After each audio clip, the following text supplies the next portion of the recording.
Fala galera, tudo tranquilo? O Wendel aqui. Eu tô de volta com vocês para a gente falar de um tema que você pode nunca precisar na prática, mas na prova eu tenho certeza absoluta que vai aparecer de alguma forma. A gente vai sair daqui hoje dominando hipertermia maligna. E para isso eu preciso te mostrar como que o músculo contrai. Isso aqui vai ser a base, pessoal, para a gente entender absolutamente tudo sobre esse tema. Beleza? Galera, se a gente pegar um pedaço ali do bíceps do Arnold, né, e analisar toda a arquitetura, o que a gente vai ver? Primeiro, tem uma camada de tecido conjuntivo envolvendo ali o músculo, né, que é formado por uma série de fascículos. Esses fascículos, eles são formados por um monte de fibras musculares, que são, na verdade, células especiais, os miócitos. Pensa na fibra como se fosse um monte de célula fundida, uma célula especial multinucleada, que é envolta por uma membrana celular também especial, que aqui a gente chama de sarcolema. Dentro de cada fibra, a gente tem um monte de miofibrilas, que estão lotadas de sarcômeros, cheios de actina e miosina, que você sabe desde a época do vestibular, que são as famosas proteínas contráteis. Beleza?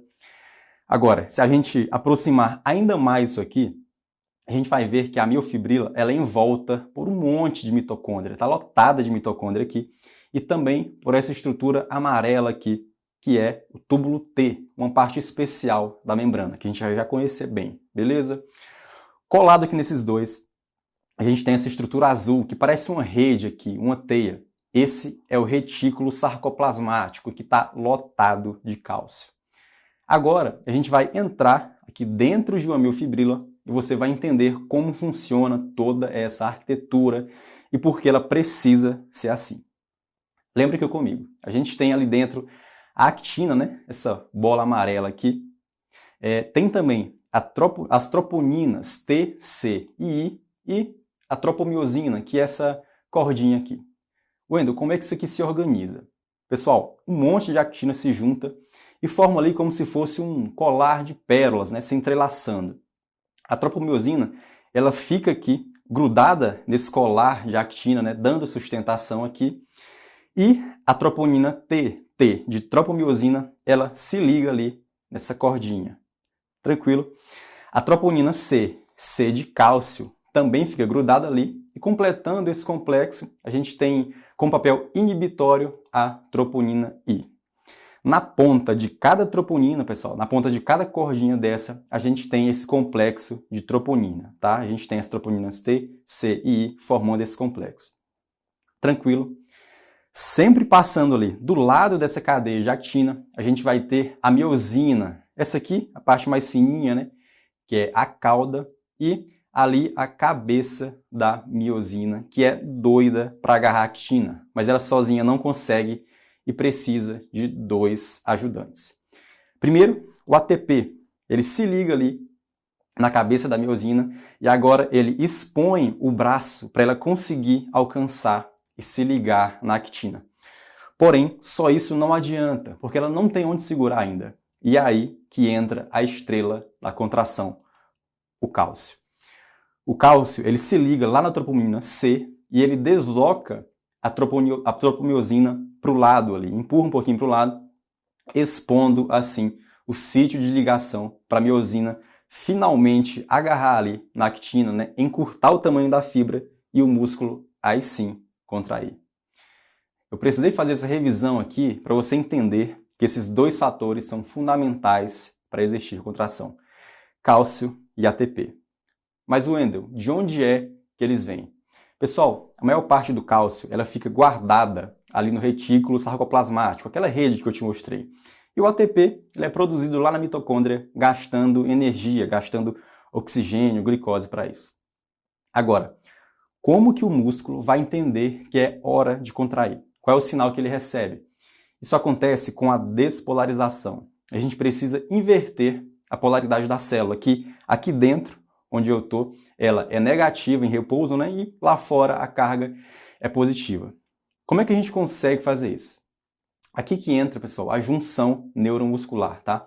Com a acetilcolina, que ela libera, se ligando ali no receptor nicotínico, abrindo o canal de sódio e deixando ele entrar. Por causa do gradiente de concentração, o sódio entra aqui dentro da célula, tá? O sódio entrou, agora o interior da célula fica positivo e lá fora negativo. Essa informação, ela precisa se espalhar muito rápido para a contração ser efetiva, ela precisa se propagar. E é aqui que entra a nossa membrana especial, o sarcolema, que emite umas projeções lá para dentro do miócito, o túbulo T, ou túbulo transverso. O túbulo T, pessoal, ele é especialista em conduzir aquele sinal elétrico que foi disparado, que foi formado lá na junção, e para a célula agora sim receber, iniciar os trabalhos para ela contrair. Isso foi muita informação aqui. Dá uma parada, toma um café, uma água, porque a gente vai entrar na parte mais importante da aula, onde você vai dominar tudo desse tema. Pode confiar. Pessoal, então a gente está aqui dentro de uma célula muscular lotada de cálcio e também de mitocôndria para produzir ali o ATP. A gente tem aqui também um monte de actina e miosina ali, só esperando, doida para contrair. Você já mandou a ordem, já chegou o sinal elétrico e quem recebe esse sinal é um canal de cálcio especial, o dihidropiridínico, ou DHP. Mas não é ele que é o porteiro do retículo ali, né? Quem manda ali, quem decide se o cálcio vai ou não ser liberado é o receptor de rianodina, que no músculo esquelético é o RYR1. Guarda esse nome, tá? Pessoal, o DHP ele é diretamente ligado ali no RYR1.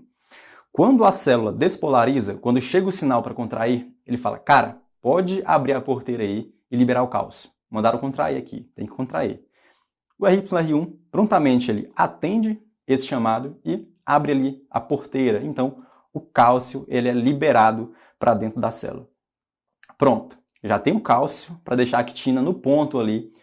O que está faltando? ATP para ativar a miosina e agora sim, actina e miosina se encontram de novo, a gente tem contração muscular. Galera, agora olha o detalhe. Enquanto tem cálcio aqui, o músculo não está nem aí, ele vai contrair. Então, o relaxamento também acontece de forma ativa, gastando energia, porque a gente tem que guardar de volta esse cálcio, tem que recolher ele dali, tem que voltar lá para o retículo. Para vencer esse gradiente de concentração, pegar esse cálcio aqui que está fora, lá do retículo, e jogar de volta lá para dentro, a gente tem uma bomba especial chamada de cerca. Esse cálcio aqui fora, além de fazer o músculo contrair, ele também ativa essa bomba. Então, ele precisa gastar um ATP e a bomba, então, ela consegue levar 2 moléculas de cálcio lá para dentro, vencendo o gradiente. Agora, pronto. O cálcio foi recolhido, a porteira ali do RYR1 fechou e agora o nosso músculo relaxa novamente. Esse músculo aqui agora ele vai esperar outra despolarização, outra ordem vindo lá da junção para contrair. Agora, vem aqui comigo. Imagina um cenário onde o porteiro ali, ele ficou maluco, ficou completamente insano. O RYR1, pessoal, ele quebrou. Vaza uma quantidade absurda de cálcio aqui para fora do retículo. O que vai acontecer aqui, pessoal? Esse músculo ele vai contrair insanamente, né? A mitocôndria ela vai surtar aqui, pegando todo o oxigênio que ela puder para transformar em ATP e tentar dar conta dessa demanda absurda do músculo para contrair. Isso aqui vai gerar uma crise hipermetabólica no músculo, né? E se não for controlada, a gente vai ter uma tragédia aqui. Pessoal, essa é a hipertermia maligna. Galera, qual que é a saída aqui? A gente vai precisar tapar aquele buraco ali no RYR1 para parar de vazar cálcio do retículo. E quem é que faz isso? O nosso famoso, mas quase nunca visto, dantrolene. Agora a gente vai pegar essa base aqui, essa introdução e aprofundar, sendo que tudo dessa aula já foi e vai ser questão de prova de novo. Fica ligado. Pessoal, a hipertermia maligna ela é uma doença farmacogenética de origem autossômica dominante e o problema está lá no cromossoma 19, especificamente ali, ó. Mas, Wendel, que código estranho é esse aí? Calma, fica tranquilo. Isso aqui é uma nomenclatura padrão usada em genética. 19 é o cromossoma. Aquele Qzinho minúsculo ali é para dizer que é no braço longo desse cromossoma. O 13.2, pessoal, é a localização mais exata, como se fosse o endereço do problema, né, da mutação, que está na região 1, banda 3 e subbanda 2. Não se preocupe em decorar esse endereço completo aqui, mas é essencial saber qual que é a mutação, e eu coloquei porque pode aparecer, vai que apareça assim, dessa forma de código aí para você. Então, já está vacinado, já tendo visto uma vez na vida, você teria chance de acertar esse rodapé aqui. Tranquilo? O fato é que essa mutação, ela deixa o receptor RYR1 disfuncional indefinidamente aberto ali, quando o paciente entra em contato com alguns fatores desencadeantes.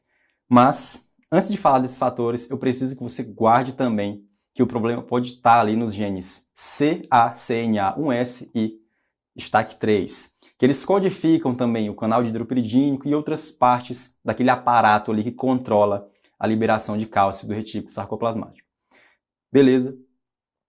Agora, se é uma doença farmacogenética, ela não precisa só do gene defeituoso, mas também de um gatilho farmacológico. E no caso da hipertermia maligna, o gatilho clássico ou é um inalatório halogenado ou um bloqueador despolarizante, no nosso caso, o Quelicin. Tranquilo? Agora, o paciente é suscetível e, entrando em contato com esses desencadeantes, pode desenvolver o quadro de hipertermia maligna, que é basicamente um hipermetabolismo muscular. Wendel, como que a gente maneja isso? A gente tem que interromper essa liberação absurda de cálcio pelo RYR1 com o nosso dantrolene, né? E dando suporte intensivo também ao paciente. Agora, a gente vai dar mais um passo, já tendo a base fisiopatológica para entender como fazer o diagnóstico de hipertermia maligna. Você já sabe que é um quadro de hipermetabolismo muscular, um excesso de cálcio ali fazendo o músculo se contrair insanamente e gastando uma quantidade gigante de ATP. Pessoal, quando a mitocôndria ela pega oxigênio e transforma em ATP lá no ciclo de Krebs, o que ela libera como resíduo? Sim, CO2. Como aqui a gente tem um hipermetabolismo em todo o músculo esquelético, a quantidade de CO2 liberada ela é gigantesca. E o primeiro e mais importante sinal para você suspeitar de uma crise de hipertermia maligna é uma hipercapnia importante. O ETCO2 ele não para de subir, 50, 60, 70. Você não consegue voltar para o limite normal, mesmo com um volume minuto muito alto ali, fazendo todos os ajustes na ventilação. Não adianta, você não consegue baixar ou fazer esse CO2 parar de subir. Como a demanda por oxigênio está muito alta, precisa chegar mais sangue na célula, precisa aumentar a entrega de oxigênio. Então, o paciente ele aumenta o débito cardíaco, ficando taquicárdico, hipertenso, na tentativa ali de suprir essa demanda. Nesse momento aqui, você já pode observar uma rigidez muscular, que aparece depois, a princípio localizada notadamente ali, principalmente no masseter. Agora, com a evolução desse quadro, a demanda por energia é tão grande que a oferta não dá conta, né? Ela diminui. E é impossível fornecer a quantidade de oxigênio e ATP que o músculo precisa. Então, a célula ela entra ali no modo desespero, a via anaeróbia. Sem oxigênio, a glicose ela tem que entrar por outra via ali, menos eficiente, né? Gerando ATP e tendo como produto final o lactato. E agora, além da quantidade absurda de CO2 que está lá no sangue, surge também o componente metabólico da acidose, evoluindo para uma acidose mista, com níveis de pH despencando. Nesse ponto aqui, a rigidez ela já pode ser generalizada e a temperatura aumenta muito rápido, coisa como 1 grau a cada 5 minutos e vai subindo. Lembrando que aqui, pessoal, só serve o monitor de temperatura central, como nasofaríngeo, timpânico, vesical ou retal, beleza? Tem que ser uma temperatura muito confiável. Se nada for feito, essa evolução é catastrófica e agora a célula já esgotou ali todas as fontes possíveis de energia. Ela não consegue mais nem manter a integridade da sua membrana e aí não tem jeito. A célula muscular morre. A gente chegou na rabdomiólise. A morte do miócito, pessoal, libera uma quantidade muito grande de potássio na circulação. E esse paciente pode desenvolver ali arritmias graves, difíceis de tratar. Há uma grande elevação de CK, mioglobinúria. Esse paciente vai ter uma lesão tubular renal. E com essas temperaturas acima de 40 graus, junto com essa acidose grave, as vias da hemostasia elas não funcionam bem e o paciente desenvolve uma CIVD, uma coagulação intravascular disseminada. Essa altura aqui, você já deve ter percebido que não tem jeito. O paciente vai evoluir com disfunção orgânica múltipla e tem um risco altíssimo de morte. Porém, felizmente, a ciência evoluiu muito e hoje a gente consegue identificar mais rápido, controlar bem esses casos e a mortalidade diminuiu drasticamente, de 70% a 80% para menos de 10%. Então, vamos lá. Como manejar um caso quando você suspeita se tratar de hipertermia maligna? Primeira coisa, aqui é um caso muito grave e você vai precisar muito de ajuda. Chame ajuda imediatamente e você vai descontinuar de forma imediata os agentes desencadeantes, tá? Você vai passar para uma anestesia venosa total, avisando a equipe cirúrgica e, se houver possibilidade, você vai interromper esse procedimento. Combinado? Agora, o passo que vai definir tudo, que vai interromper esse processo, que é tapar aquele buraco ali do receptor de ranodina, né? O RYR1, que está liberando cálcio infinitamente no miócito. A gente vai tapar esse buraco aqui usando um antagonista desse receptor, que é o nosso famoso dantrolene. O bolus inicial é de 2,5 mg por quilo e você vai repetindo ali até começar a controlar a crise, né? O que acontece 90% das vezes em no máximo 4 bolos desse aqui, ou seja, uma dose total de 10 mg por quilo. Mas, Wendel, como é que eu vou saber se está resolvendo? Que parâmetro eu observo? Galera, os sinais mais importantes e acessíveis de melhora são um TCO2 abaixo de 50, que ele não vai aumentando mais ali com a sua ventilação, você vai ajustando, ele não sobe ou até reduz e cai abaixo de 50, beleza. Uma temperatura que pelo menos parou de aumentar, estabilizou ou até já começou a cair. Esse é mais um sinal de que o metabolismo muscular está reduzindo. E, além disso, você começa a notar que a rigidez está melhorando, está reduzindo. Fez o dantrolene. Se em até 10 minutos nada disso aqui aconteceu, pode fazer mais outro bolos. E o paciente que geralmente precisa de mais que 4 bolos desse aqui são aqueles lá que tem muita massa muscular, o paciente que tem uma massa magra muito grande, um paciente muito forte. Beleza, geralmente até 4 bolos você consegue controlar a crise. Em relação à ventilação desse paciente, você tem alguma dúvida que vai colocar FO2 a 100%? Pessoal, a demanda por oxigênio está absurda. A célula está desesperada. E além disso, o fluxo tem que ser alto, no mínimo 10 litros por minuto, para lavar esse inalatório aí e também jogar esse CO2 fora. Beleza? Se a temperatura passa de 39 graus, você já pode começar a usar umas estratégias de resfriamento, né? Como solução salina gelada, compressa gelada, irrigação de cavidade, se for o caso. Enfim, não deixar essa temperatura subir para 41, 42 graus, que já contribui demais para a disfunção orgânica, tá? Você está resfriando, chegou em 38, pode parar com as medidas, pode dar uma segurada, não resfriar demais esse paciente e levar já para o outro extremo lá da temperatura, né? Não deixar ele hipotérmico, que também é ruim. Outra medida indispensável aqui é uma sonda vesical de demora, né? Pois além do tratamento da mioglobinúria, né, de acompanhar esse parâmetro da mioglobinúria, você vai estimular um débito urinário de 2 a 3 ml quilo-hora, né? Esse é nosso alvo aqui, quando a gente suspeita de hipertermia maligna. Você vai fazer essa diurese aqui mais alta para prevenir ou amenizar ali uma lesão renal com essa rabdomiólise. Tranquilo? Pessoal, aqui, como a acidose geralmente ela é grave, os protocolos eles são mais permissivos com bicarbonato e recomendam 1 a 2 mEq por quilo para ajudar no manejo do ácido básico desse paciente. A elevação do potássio aqui, com esse quadro de rabdomiólise importante, ela é muito rápida e você tem que ser agressivo no manejo das arritmias. Mesmo se não tiver uma arritmia no monitor, você já trata essa hipercalemia se o potássio estiver ali acima de 6, né? Usa o protocolo da sua instituição para tratar a hipercalemia. Tranquilo? Agora, é importante aqui, nessa arritmia, você não vai usar bloqueador do canal de cálcio. Isso por que, Wendel? Galera, fisiologicamente, faria sentido a gente bloquear esse canal de cálcio dihidropiridínico, né? E isso foi testado em modelos suínos de hipertermia maligna. Quando foi feito esse teste, foi associado isso aqui com dantrolene. Esses animais, eles evoluíram subitamente com arritmias intratáveis por conta de uma elevação absurda do potássio na circulação. Então, mesmo a gente não sabendo exatamente qual que é esse mecanismo aqui dessa interação, a associação com dantrolene virou contraindicação absoluta. Então, você não usa bloqueador de canal de cálcio no manejo da hipertermia maligna. Combinado? Então, você controlou a crise e já pensando ali no pós-anestésico, esse paciente vai ficar no mínimo 24 horas em suporte intensivo.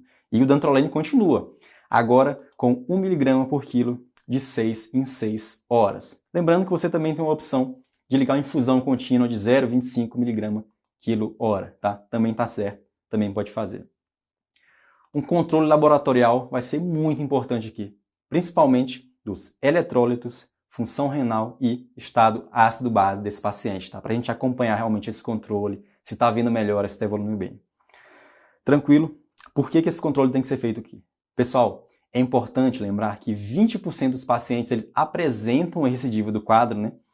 E geralmente essa recidiva ela acontece até 12, 13 horas ali do quadro inicial, sendo muito raro após 24 horas. Por isso que é protocolo esse processo aqui de 24 horas do CTI. Beleza? Enfim, você dominou tudo, identificou, controlou o quadro, agora vem outra parte fundamental na vida e na prova, que é a orientação familiar. Aqui a gente vai focar em 2 pontos. Primeiro, confirmar se esse caso de fato foi hipertermia maligna e documentar esse paciente como suscetível. Além disso, tem a questão da segurança, pois esse paciente, ele e seus familiares, eles devem ser cuidadosamente orientados para futuros atos anestésicos. Wendel, então como que eu confirmo esse caso? Pessoal, o padrão ouro aqui é o teste de contratura. Vamos pegar um pedaço desse músculo, geralmente ali do vasto lateral da coxa, e documentar in vitro se ele contrai exageradamente em contato com agentes desencadeantes. E aqui é usado cafeína e alotano. Inclusive o teste ele pode aparecer na sua prova com esse nome, teste de contratura, cafeína, alotano. Agora, você expôs o músculo a esses agentes e ele preencheu os critérios de contração. Pronto, temos um caso confirmado de hipertermia maligna e agora a gente pode aprofundar essa investigação aqui com um painel genético para documentar e entender melhor essa mutação e aconselhar ainda melhor a família. Agora, sobre o teste de contratura, tem alguns detalhes aqui que você precisa saber, porque cai em prova.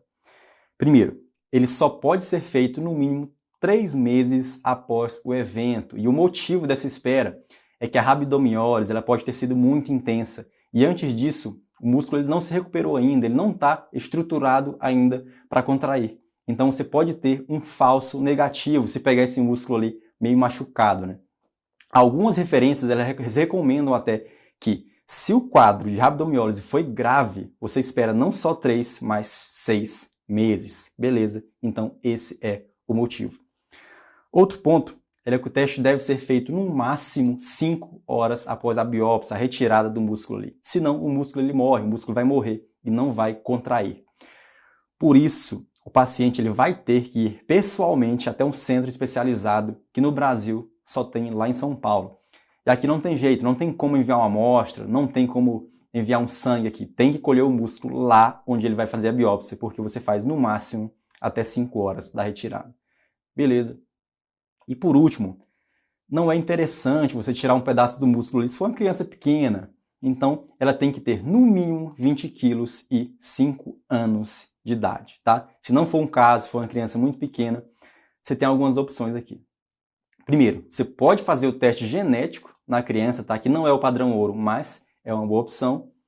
E pega os pais dessa criança, né? Já que aqui a gente tem uma doença autossômica dominante, você pega os pais da criança e faz o teste de contratura nos dois, tanto o pai como a mãe. Como essa herança ela é autossômica dominante, pode ser que só um deles tenha um defeito. E se você testa só um, testa só o pai, por exemplo, corre o risco de ter deixado passar, porque o problema estava com a mãe. Combinado?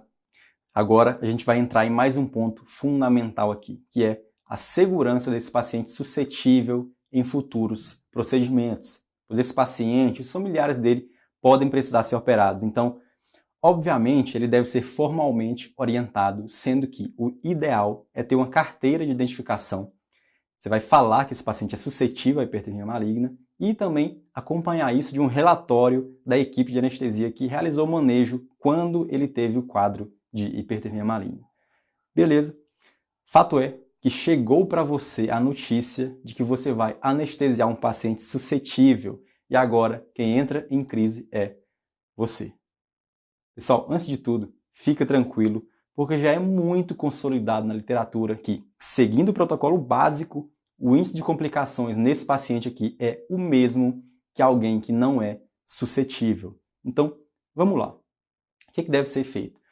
O mais importante, obviamente, é fazer uma anestesia livre de fatores desencadeantes. Ou seja, você não vai usar inalatórios nem quelicin.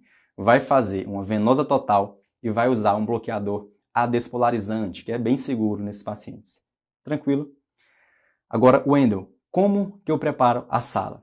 O que você vai fazer, por exemplo, com seu aparelho de anestesia que está ali cheio de servo? Primeiro, você vai retirar os vaporizadores e vai deixar vedada ali as conexões. Alguns lugares, eles falam que você pode só deixar fechado ali o vaporizador, não precisa tirar. Mas para que correr esse risco se você pode retirar o vaporizador ali e vedar todas as entradas e conexões, né? Vai que algum desavisado gira ali, né, o seu vaporizador e manda um pouquinho de inalatório para o circuito. Então, melhor retirar o vaporizador, que é mais seguro. Tranquilo? Em seguida, você vai providenciar um circuito novo para esse paciente, ou descartável, né?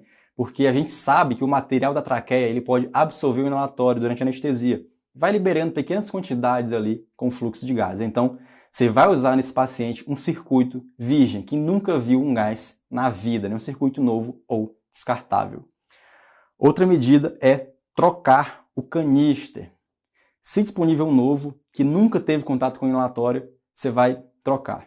É melhor ainda. Porém, os protocolos eles falam que se não tiver disponível um canister novo, você lavar bem um canister que já foi usado, deixar ele muito limpo e colocar uma cal nova, obviamente, já é bem seguro. Tranquilo? A bolsa no circuito ela precisa ser nova, uma bolsa que nunca foi usada, porque você vai ciclar esse aparelho com alto fluxo e não pode ser uma bolsa que já foi usada, que pode ter resíduo de inalatório. Beleza? Agora a gente vai lavar esse circuito aqui, porque mesmo usando tudo novo, lá nos componentes internos do aparelho, lá dentro do seu carrinho de anestesia, você pode ter inalatório residual. Então você coloca um fluxo alto, pelo menos 10 litros por minuto. Quanto tempo ainda? Aqui a gente tem muita divergência. Você encontra na literatura desde 20 minutos até 2 horas.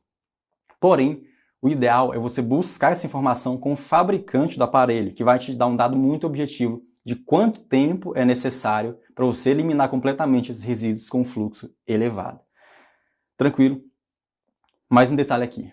Pessoal, existe um filtro especial de carvão que, se você tiver disponível, usa um em cada via, na expiratória e na inspiratória, depois de ter lavado o circuito.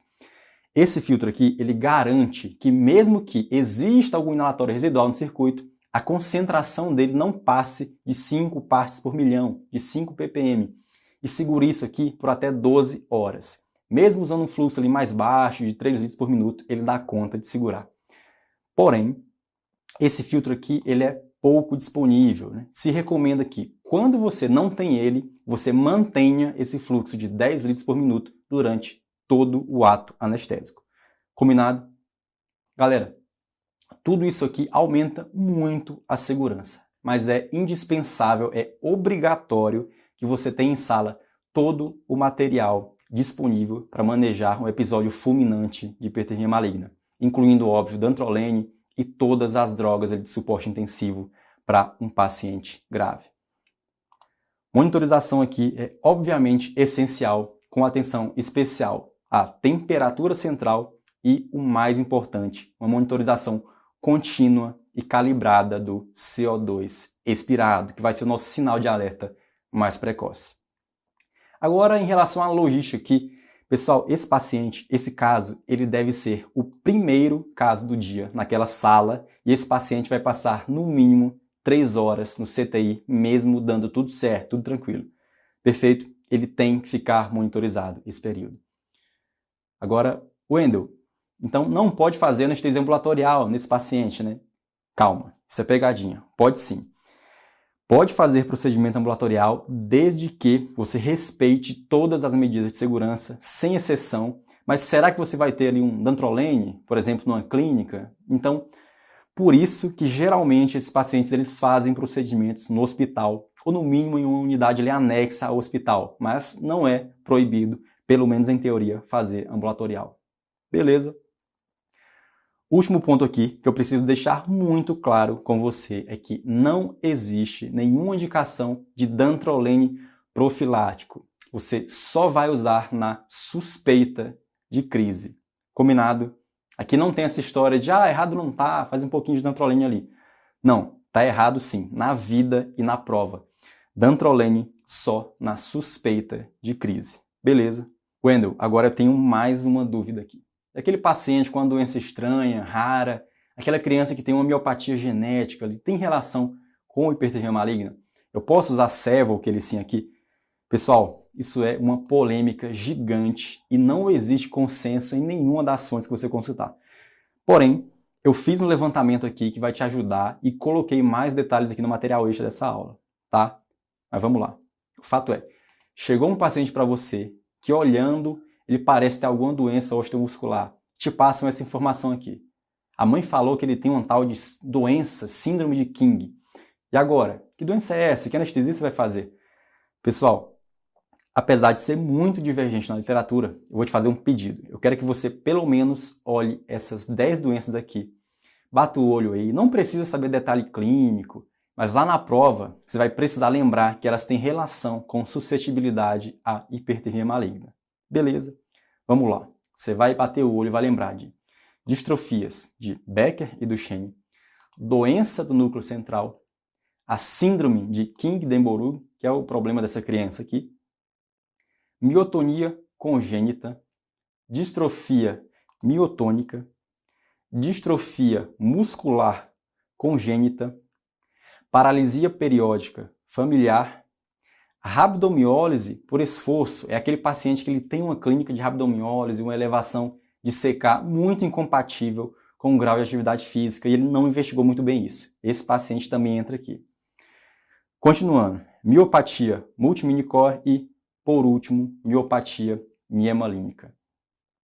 Eu sei que é muito nome estranho, é muita informação, mas você precisa saber que essas doenças elas vêm de um defeito genético no mesmo receptor, que é o problema lá na hipertermia maligna, o RYR1. E apesar de não ser exatamente a mesma fisiopatologia, você deve considerar esse paciente suscetível e anestesiar ele como se de fato ele fosse um paciente que já teve o quadro de hipertermia maligna, tá? Exatamente o mesmo protocolo de segurança. Combinado? Nada de inalatório e quelicin nesse paciente. Tranquilo? Pessoal, mesmo com essas informações aqui, pode deixar que se esse tema aqui te pegar na prova, é muito provável que caiba ali algum tipo de recurso, porque é muito divergente, tá? E nosso amigo Dex, ele vai te ajudar nesse embasamento. Tranquilo? Caiu isso na prova, você errou, ficou confuso, chama a gente para trocar uma ideia, porque pode caber recurso.